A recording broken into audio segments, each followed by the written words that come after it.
Selamat datang di sesi bedah sumber kita.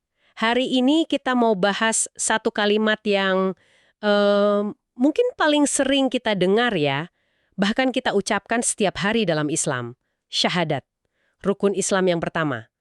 Tapi, coba jujur deh, seberapa sering kita benar-benar berhenti sejenak buat gali maknanya, langsung dari Al-Quran. Bukan dari kata orang, tapi apa kata sumber utamanya. Dan ini pendekatan yang penting sekali loh. Karena kadang sesuatu yang terlalu familiar justru maknanya jadi dangkal. Kita hafal bunyinya, tapi lupa ruhnya. Padahal, Al-Quran sendiri menyajikan konsep persaksian ini dalam lapisan-lapisan makna yang, wah, luar biasa. Tepat. Nah, jadi misi kita hari ini itu. Kita nggak akan merujuk ke kitab tafsir atau pendapat ulama yang tentunya sangat kita hormati ya. Kita mau coba sesuatu yang lebih mendasar. Kita buka langsung peta aslinya. Anggap aja Al-Quran ini peta harta karun dan kita mau baca petunjuk tentang syahadat langsung dari pembuat petanya. Kita mau lihat apa sih yang Al-Quran katakan tentang deklarasi agung ini. Oke, mari kita bedah sama-sama. Saya suka sekali analogi itu, peta asli. Dan peta ini akan membawa kita ke berbagai titik yang sangat menarik. Mulai dari persaksian Tuhan tentang dirinya sendiri, sampai perjanjian purba yang diikat oleh setiap jiwa manusia, bahkan sebelum ia lahir. Tugas kita yang menyambungkan titik-titik ini untuk melihat gambaran besarnya. Nah, kalau begitu, mari kita mulai dari titik yang paling fundamental. Kalau kita bicara tentang persaksian keesaan Tuhan, saksi pertamanya siapa? Logikanya kan kita ya, manusia yang beriman. Tapi sepertinya Al-Quran punya jawaban yang jauh lebih megah dari itu.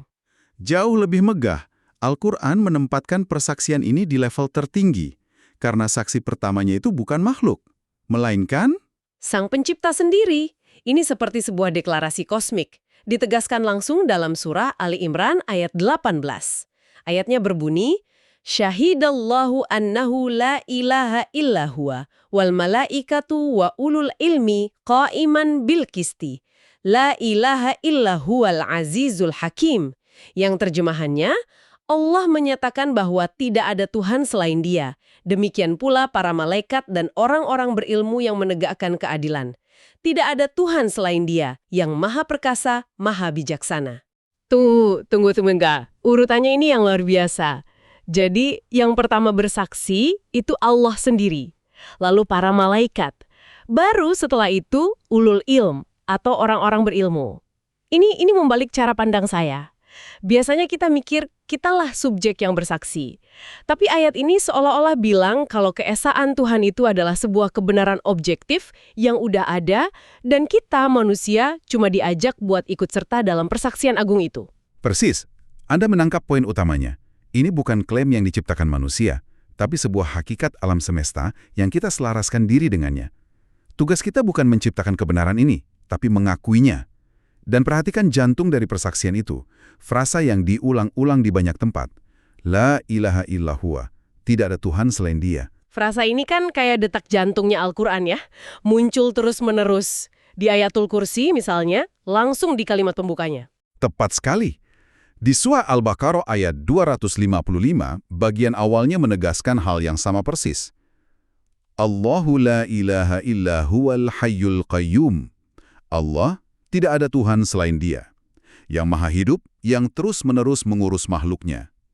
Pengulangan ini fungsinya seperti, meribut sistem, mengembalikan kita selalu ke pengaturan awal, ke default setting alam semesta, bahwa hanya ada satu pusat, satu sumber, satu Tuhan yang layak disembah. Konsekuensi logisnya, ya kalau kita sudah bersaksi hanya Dia Tuhan, maka seluruh hidup kita, ibadah kita, ya hanya untuk Dia. Itulah intinya. Oke, jadi persaksian pertama ini adalah deklarasi kosmik tentang siapa Dia yang langsung datang darinya. Konsekuensi logisnya, kita butuh tahu dong cara terhubung dengannya, cara memahami kehendaknya. Nah, disinilah peran utusan jadi krusial kan? Gimana Al-Quran menjelaskan persaksian kedua kepada Nabi Muhammad? Tentu. Dalam Al-Quran, kedua persaksian ini tuh satu koin dengan dua sisi. Nggak bisa dipisahkan. Mengimani Allah berarti harus menerima utusan yang membawa pesannya. Dan menariknya, sama seperti persaksian Tauhid, Al-Quran juga mendeklarasikan status kenabian Muhammad dengan sangat lugas, tanpa basa-basi. Kenapa ya penegasan lugas seperti ini penting?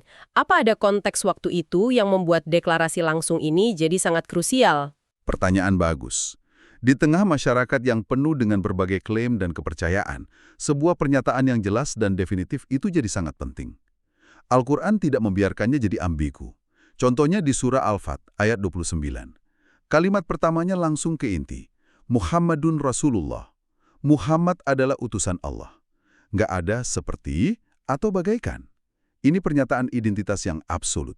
Ayatnya kemudian lanjut dengan deskripsi pengikutnya. Tapi pondasinya diletakkan di kalimat pertama itu. Muhammadun Rasulullah. Sangat lugas ya. Nggak ada ruang untuk interpretasi lain. Selain sebagai utusan, ada satu lagi dimensi dari persaksian ini yang sangat fundamental, yaitu statusnya sebagai penutup para nabi. Ini juga ditegaskan dalam Al-Quran kan? Betul sekali. Dan ini adalah pembeda utama antara persaksian terhadap Nabi Muhammad dengan nabi-nabi sebelumnya. Ini elemen finalitas. Al-Quran menguncinya dalam surah Al-Ahzab ayat 40. Maka Muhammadun aba ahadin min rijalikum walakin Rasulullah wa khataman nabiyyin. Terjemahannya, Muhammad itu bukanlah bapak dari seseorang di antara kamu, tetapi dia adalah utusan Allah dan penutup para nabi. Khataman nabiyyin, penutup para nabi. Artinya, waktu kita mengucapkan syahadat Rasul, kita nggak cuma mengakui dia sebagai utusan, tapi juga mengakui bahwa pesan yang dibawanya itu pesan terakhir. Nggak ada lagi update software gitu ya. Risalahnya adalah versi final. Analogi yang sangat pas. Ini adalah komitmen untuk menerima ajarannya sebagai kebenaran yang paripurna dan berlaku sampai akhir zaman.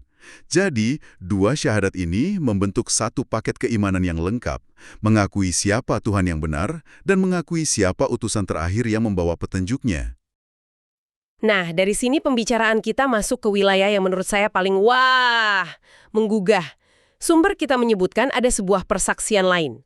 Persaksian yang terjadi jauh sebelum kita ada di dunia ini. Bahkan sebelum Adam. Persaksian di alam ruh. Ini konsep yang luar biasa. Bisa tolong dijelaskan? Tentu. Ini salah satu gagasan paling mendalam di Al-Quran. Sering disebut perjanjian primordial atau syahadat fitrah. Idenya adalah, setiap jiwa manusia di level esensinya itu sudah diinstal dengan pengakuan kepada Allah sebagai Tuhannya. Jadi, keimanan di dunia ini sebenarnya bukan proses belajar dari nol, tapi lebih seperti proses mengingat kembali. Mengingat kembali? Wow, itu mengubah segalanya. Jadi kita semua ini seperti punya memori terpendam tentang Tuhan gitu, di mana Al-Quran menjelaskan ini. Ayat kuncinya ada di surah Al-A'raf ayat 172. Ayat ini melukiskan sebuah dialog abadi antara Tuhan dengan ruh seluruh calon keturunan Adam. Saya kutip bagian intinya ya. Alastu bi rabbikum qalu bala syahidna. Tuhan bertanya, bukankah aku ini Tuhanmu? Mereka menjawab, benar, engkau Tuhan kami bersaksi. Bala syahidna. Benar kami bersaksi. Jadi, kita semua tanpa kecuali sudah pernah mengucapkan ini. Kalau begitu, rasa rindu akan sesuatu yang lebih besar atau perasaan ingin pulang yang kadang kita rasakan itu, jangan-jangan itu adalah gema dari janji pertama kita ini. Konsep yang luar biasa puitis sekaligus dalam. Itu cara yang indah untuk menggambarkannya. Dan Al-Quran langsung menjelaskan tujuan dari perjanjian ini. Tujuannya agar di hari kiamat nanti tidak ada yang bisa beralasan, biar nggak ada yang bisa ngeles, dengan berkata, wah saya dulu nggak tahu, atau saya cuma ikut-ikutan nenek moyang saja. Perjanjian ini menanamkan pengakuan paling dasar itu ke dalam fitrah, ke dalam pabrikan setiap manusia. Jadi ini semacam jaring pengaman spiritual. Kita semua lahir dengan cetak biru tauhid ini. Ini membuat peran para nabi dan kitab suci jadi lebih jelas. Mereka bukan datang untuk menanamkan sesuatu yang asing, tapi untuk mengingatkan kita pada sesuatu yang sudah ada di dalam diri kita. Mereka adalah pengingat. Tepat. Al-Quran sendiri sering menyebut dirinya sebagai dzikr atau sang pengingat. Mengingatkan kita pada perjanjian yang pernah kita ikrarkan itu. Ini membawa kita ke sebuah pertanyaan yang agak tajam ya. Kalau persaksian pertama kita di alam ruh begitu tulus dan universal, kenapa di dunia ini persaksian bisa jadi masalah? Kalau kita semua sudah punya cetak biru ini, apakah sekedar mengucapkannya lagi dengan lisan di dunia ini sudah cukup? Pertanyaan yang sangat krusial, dan jawaban Al-Quran sangat-sangat tegas. Tidak cukup. Al-Quran membuat garis pemisah yang sangat jelas antara persaksian yang tulus dari hati, yaitu mukmin, dan persaksian yang hanya di bibir, yaitu munafik. Bagaimana Al-Quran menggambarkan persaksian palsu ini? Karena ini pasti sebuah konsep yang rumit. Al-Quran menggambarkannya dengan presisi yang, wah, menakjubkan. Contoh terbaik ada di surah yang namanya saja sudah menunjukkan topiknya. Surah Al-Munafikun, ayat pertama. Coba perhatikan baik-baik bahasanya. Idza ja'akal munafiquna qalu nashhadu innaka la rasulullah. Wallahu ya'lamu innaka la rasuluh. Wallahu yashhadu innal munafiqina lakadzibun. Terjemahannya, apabila orang-orang munafik datang kepadamu Muhammad, mereka berkata, kami mengakui bahwa engkau adalah Rasul Allah, dan Allah mengetahui bahwa engkau benar-benar Rasulnya, dan Allah menyaksikan bahwa orang-orang munafik itu benar-benar pendusta. Oke, ini paradoks yang luar biasa. Saya coba cerna. Mereka mengucapkan kalimat yang 100% benar. Engkau adalah Rasul Allah. Allah sendiri langsung mengkonfirmasi di ayat yang sama, Allah mengetahui bahwa engkau benar-benar Rasulnya. Tapi di akhir ayat, Allah tetap menyebut mereka pendusta. Di mana letak dustanya? Kalimatnya kan benar. Letak dustanya bukan pada konten kalimatnya, tapi pada niat si pengucap. Bohongnya ada di ketidaksesuaian antara apa yang diucapkan lisan dengan apa yang diyakini hati. Mereka mengucapkan persaksian, tapi hati mereka mengingkarinya. Jadi yang Allah nilai bukanlah kebenaran faktual dari kalimat itu, melainkan kebenaran atau kejujuran hati orang yang mengucapkannya. Persaksian mereka kosong, tidak bernyawa. Jadi kalau saya coba sederhanakan, Tuhan tidak hanya mendengar kata-kata kita, tapi mendengar hati kita. Kejujuran hati adalah segalanya. Lalu, seperti apa persaksian yang sebaliknya? Persaksian yang benar, yang diterima, apa definisi seorang mukmin sejati menurut Al-Quran? Al-Quran memberikan tolak ukurnya dengan sangat jelas, seolah-olah ini adalah checklist untuk keimanan yang sejati. Ada di surah Al-Hujurat ayat 15. Innamal mu'minuna alladzina amanu billahi wa rasulihi thumma lam yartabu wa jahadu bi amwalihim wa anfusihim fi sabilillah. Ulatika humus shadiqun. Artinya, sesungguhnya orang-orang mukmin yang sebenarnya adalah mereka yang beriman kepada Allah dan Rasul-Nya. Kemudian mereka tidak ragu-ragu, dan mereka berjihad dengan harta dan jiwanya di jalan Allah. Merekalah orang-orang yang benar. Wow, ada beberapa syarat di situ. Bukan cuma beriman. Ada satu frasa yang sangat memonjol buat saya. Thumma lam yartabu. Kemudian mereka tidak ragu-ragu. Kenapa penekanan pada tanpa keraguan ini begitu penting? Karena keraguan adalah lawannya keyakinan. Syahadat sejati adalah keyakinan yang total, 100%. Tidak ada ruang untuk mungkin iya, mungkin tidak. Dan lihat bagaimana ayat itu ditutup. Ulaika humus shadiqun. Merekalah orang-orang yang benar. Ini adalah kebalikan langsung dari orang munafik yang disebut al-kadhibun, para pendusta. Jadi, menurut Al-Quran, spektrumnya hanya dua. Anda seorang shadiq, orang yang benar dalam persaksiannya, atau Anda seorang kadhib, pendusta. Tidak ada wilayah abu-abu. Jadi kalau kita rangkum semua temuan kita dari peta Al-Quran ini ya, syahadat itu ternyata jauh lebih besar dari sekedar kalimat hafalan. Ia punya dimensi kosmik, dimensi primordial dari sebelum kita lahir, dan pada akhirnya menuntut sebuah pembuktian yang tanpa keraguan. Tepat. Syahadat, berdasarkan ayat-ayat ini, adalah sebuah komitmen total. Ya bukan sekedar ucapan, tapi sebuah paket lengkap yang nggak bisa dipisah-pisahkan. Pertama, pengakuan lisan yang diucapkan dengan sadar. Kedua, keyakinan hati yang begitu kokoh hingga tidak ada lagi keraguan sedikit pun. Dan ketiga, sebagai puncaknya, manifestasi dalam perbuatan nyata, yaitu perjuangan atau jihad dengan apa yang kita miliki sebagai bukti kesungguhan lisan dan hati kita. Sebuah deklarasi yang diikuti oleh keyakinan penuh dan diakhiri dengan aksi nyata. Ini berarti syahadat bukanlah garis finish. Sama sekali bukan. Ia adalah garis start, pintu gerbang. Al-Quran menggambarkannya sebagai momen di mana seseorang memilih untuk keluar dari berbagai macam kegelapan.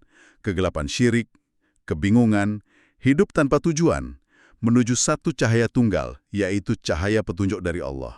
Sebuah perjalanan yang luar biasa, dan terima kasih sudah memandu kami menelusuri langsung petunjuk-petunjuk dari peta utamanya. Ini benar-benar membuka wawasan baru tentang kalimat yang kita kira sudah sangat kita kenal. Dan terima kasih untuk Anda yang sudah menyimak. Sama-sama. Sebelum kita tutup, mungkin ada satu pemikiran terakhir untuk Anda bawa pulang dan renungkan yang muncul dari penelusuran kita hari ini.